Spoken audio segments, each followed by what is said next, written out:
If your Instagram got hacked tomorrow, how much would you lose? Not just followers, but brand deals, ad accounts, client trust, your entire business. I've seen creators and agencies lose their accounts overnight, and almost every time it comes down to weak security. Today, I'm gonna show you how to secure your Instagram using Bitwarden, step by step. Instagram is one of the most targeted platforms because it's tied to money. Bitwarden is a password manager, a secure vault that stores your passwords and lets you create strong, unique ones for every account. You don't need to remember anything, Bitwarden does that for you. Before we touch Instagram, let's create a Bitwarden account because this is where all of your passwords are going to live from now on. Create a long, unique master password.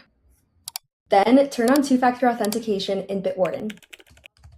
This step is often skipped, but most Instagram hacks start with an email compromise. Make sure your email is protected with a strong and unique password. Then turn on two-factor authentication for your email too. Okay, now we're ready to secure Instagram. In Bitwarden, generate a long random password for Instagram. Go to Instagram, change your password to that one. You don't need to remember it, Bitwarden autofills it for you. Now turn on two-factor authentication. In Instagram, go to Settings, Password and Security, and turn on two-factor authentication. Personally, I use Duo for my two-factor authentication codes and Bitwarden for my password and backup codes, but Bitwarden can do both. Congratulations, now you can stop worrying about your Instagram getting hacked. This takes about 15 minutes and protects an asset that could take years to rebuild. If Instagram is part of your income, this isn't optional. Create your Bitwarden account today.